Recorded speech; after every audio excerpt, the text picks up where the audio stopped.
If there's one thing that I loved as a boy, it was professional wrestling. I grew up in the days of Hulk Hogan, Rowdy Roddy Piper, Andre the Giant, Jake the Snake, the Macho Man, Randy Savage, the Ultimate Warrior. I mean, just to name a few.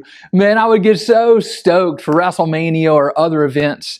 Now, of course, it was all scripted, but I didn't know it at the time. I mean, I was totally into it from the opening bell to the closing count as these men wrestled one another to victory. Did you know that you and I are in a wrestling match every single day? Now, not like the WWF, WWE, or the WCW with physical opponents.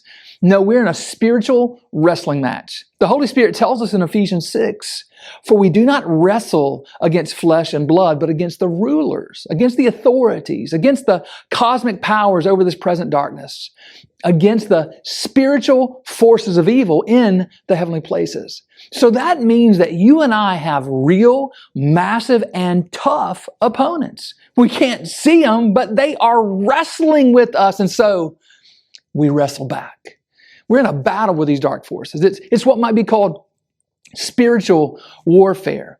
And since these are spiritual forces, then conventional defense and weapons don't work. As Pastor Paul said yesterday, we have to put on the whole armor of God. Only then will we be able to stand firm and be victorious in this wrestling match. Otherwise, the devil and his army, like Hulkamania, will run wild on you. You better put on the whole armor of God. Change begins in you. The Change Begins in You is brought to you in part by Piggly Wiggly of Collinsville, Patrick Allen Companies, Mitchell Tire and Wrecker in Collinsville, and Mowdy Cabinetry.